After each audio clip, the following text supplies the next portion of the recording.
દેર આય પર દુરુસ્ત આય તેમ ગુજરાતમાં ચોમાસાની શરૂઆત ભલે મોડેથી થઈ હોય પરંતુ હવે મેઘરાજા જાણે તમામ કસર એક સાથે પૂરી કરી રહ્યા હોય તેમ રાજ્યભરમાં ધોધમાર વરસી રહ્યા છે। 5 શક્તિશાળી વરસાદી સિસ્ટમ સક્રિય થતા સૌરાષ્ટ્રથી દક્ષિણ ગુજરાત અને મધ્ય ગુજરાત સુધી વરસાદે જનજીવનને અસર કરી। મેઘરાજાએ માત્ર રસ્તાઓ જ નહીં પરંતુ વીજ વ્યવસ્થા અને વહીવટી તંત્રની તૈયારીની પણ કસોટી કરી છે। ભારે વરસાદના કારણે અનેક વિસ્તારોમાં વીજ પોલ અને ટ્રાન્સફોર્મરને નુકસાન થયું છે। સેંકડો ફીડર પ્રભાવિત થતા અનેક ગામોમાં વીજ પુરવઠો ખોરવાયો। જો કે મોટા ભાગના વિસ્તારોમાં વીજ પુરવઠો પુનઃસ્થાપિત કરવામાં આવ્યો છે અને બાકીના વિસ્તારોમાં કામગીરી ચાલુ છે। બીજી તરફ વરસાદના પાણીથી રાજ્યના અનેક માર્ગો બંધ કરવાની ફરજ પડી। નેશનલ હાઈવે, સ્ટેટ હાઈવે અને ગ્રામ્ય માર્ગો પર વાહન વ્યવહાર ખોરવાયો। ત્યારે પ્રશ્ન એ છે કે જો આગામી દિવસોમાં પણ આ જ રીતે વરસાદ ચાલુ રહેશે તો શું શહેરો અને ગામડાઓ આ પરિસ્થિતિનો સામનો કરવા માટે સંપૂર્ણ તૈયાર છે કે કેમ તેવો પણ એક પ્રશ્ન ઉભો થઈ રહ્યો છે। કારણ કે જે પ્રમાણે મેઘરાજા હવે મન મૂકીને રાજ્યમાં વરસી રહ્યા છે, ખાસ કરીને દક્ષિણ ગુજરાત અને સૌરાષ્ટ્રમાં મેઘરાજાએ ધડબડાટી બોલાવી છે અને તેના જ કારણે ખૂબ વરસાદ પડી રહ્યો છે, લોકોને મુશ્કેલી પડી રહી છે અને અનેક ગામો સંપર્ક વિહોણા પણ થયા છે।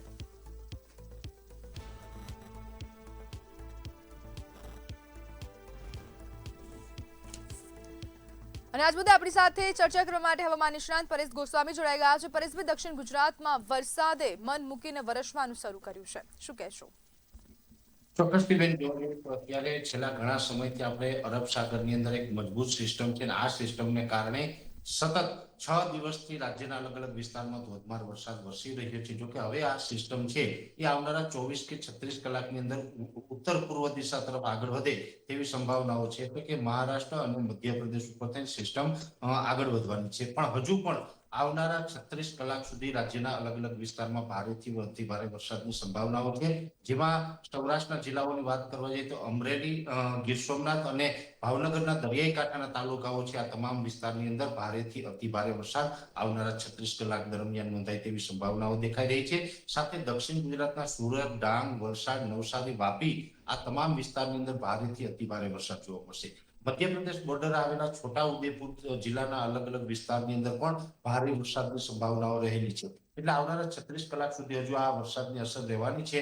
તે પછી આ સિસ્ટમ ઉત્તર પૂર્વ દિશા તરફ આગળ નીકળે એટલે લગભગ આપણે 36 કલાક પછીથી ધીમે ધીમે માહોલ છે એ રાબેતા મુજબનો થાય તેવી શક્યતાઓ છે। જોકે આ સાર્વત્રિક રાઉન્ડ હતો। ગુજરાતના લગભગ 75 થી 80% જેટલા વિસ્તારની અંદર સારા વરસાદ પણ નોંધાયા છે, પણ હજુ પણ રાજ્યની અંદર જોવા જઈએ તો 25 થી 27% આસપાસના વિસ્તારો છે એ વરસાદથી વંચિત છે, જેમાં દ્વારકા, જામનગરના ઘણા બધા વિસ્તાર છે, પોરબંદરના છે, કચ્છ જિલ્લો છે।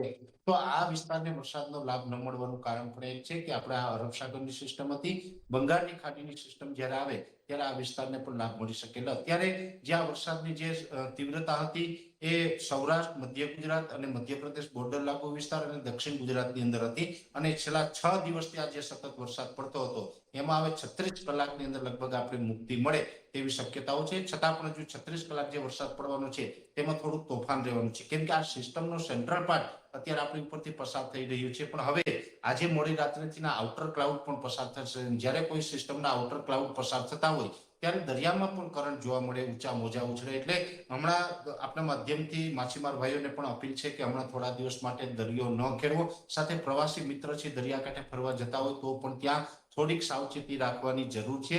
સાથે હવે આમાં થંડરસ્ટોર્મ એક્ટિવિટી થશે કે હવે આવનારા 36 કલાક જે વરસાદ પડવાનો છે તેમાં ગાજવીજનું પ્રમાણ વધારે જોવા મળશે, ઘણી જગ્યાએ વીજળી પડવાના પણ કેસ બની શકે છે, એટલે હમણાં વરસાદ જ્યારે ચાલુ હોય ત્યારે બિનજરૂરી ખુલ્લામાં બહાર ન નીકળવું એ પણ અપીલ રહેશે। પરેશભાઈ, સેટેલાઇટ તસવીરો અમુક જે સામે આવી રહી છે તેમાં આપણે જોઈ શક્યા છે કે 10 તારીખ પછી જે ચોમાસાના વાદળો છે તે ગાયબ થઈ રહ્યા છે ગુજરાત પરથી, તો તેનું શું કારણ હોઈ શકે? કોઈ પણ વરસાદની સિસ્ટમ હોય જ્યારે એ સિસ્ટમ ખસી જાય ત્યારે થોડા દિવસ માટે વાતાવરણ ખુલ્લું થતું હોય, એક પ્રકારે આ સામાન્ય પ્રક્રિયા છે અને આવું દર વર્ષે થતું જ હોય છે। એટલે હમણાં થોડા દિવસ માટે વાતાવરણ ખુલ્લું થશે। જો કે ખુલ્લું થશે એનો મતલબ એવો પણ નથી કે વરસાદ બિલકુલ બંધ થવાનો છે। વરસાદની તીવ્રતા હતી એ ઘટી જશે, વિસ્તારો ઘટી જશે।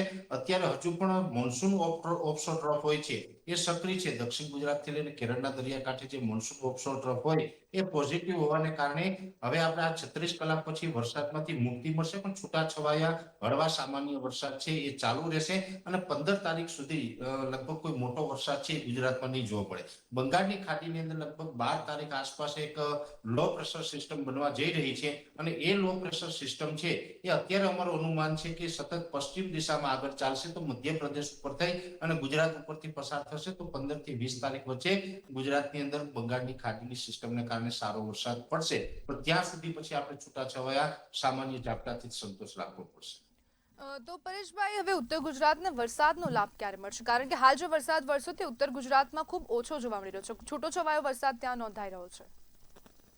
તો મોટાભાગે બેન જોવા જઈએ તો અરબ સાગરની સિસ્ટમ હોય છે ત્યારે કચ્છ અને ઉત્તર ગુજરાતના સાથે પશ્ચિમ સૌરાષ્ટ્રના ભાગો છે એને વરસાદની જે શક્યતા હોય ઓછી જ રહેલી હોય છે. એટલે આ વર્ષે જે પહેલો જે આ રાઉન્ડ હતો એની અંદર બંગાળની ખાડીની કોઈ સિસ્ટમ ન હતી, આ અરબ સાગરની સિસ્ટમ હતી, જેને કારણે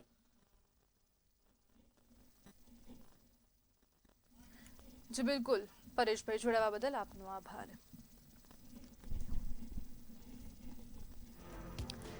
સુરતમાં રેડ એલર્ટ આપવામાં આવ્યું છે, તે વચ્ચે ધોધમાર વરસાદથી તારાજી સુરત શહેરમાં સર્જાય છે અને સુરત સિવાય દક્ષિણ ગુજરાતના અનેક વિસ્તારોમાં વલસાડ હોય કે પછી વાપી હોય, અનેક વિસ્તારોમાં ધોધમાર વરસાદ નોંધાઈ રહ્યો છે. તેના કારણે ગ્રામ્ય વિસ્તારોમાં ખૂબ મોટી પ્રોબ્લેમ આવી રહી છે, સમસ્યા સર્જાઈ રહી છે, કારણ કે લોકોનું સ્થળાંતરણ કરવામાં આવી રહ્યું છે અને ગુજરાત પર હાલ એક સાથે 5 શક્તિશાળી સિસ્ટમો, વરસાદી સિસ્ટમો સક્રિય છે, જેના કારણે ખૂબ વરસાદ ગુજરાતમાં પડી રહ્યો છે. આવનારા 36 કલાક માટે ધોધમાર વરસાદની આગાહી કરાઈ છે, રેડ એલર્ટ આપવામાં આવ્યું છે, અનેક વિસ્તારોમાં ઓરેન્જ એલર્ટ પણ આપવામાં આવ્યું છે.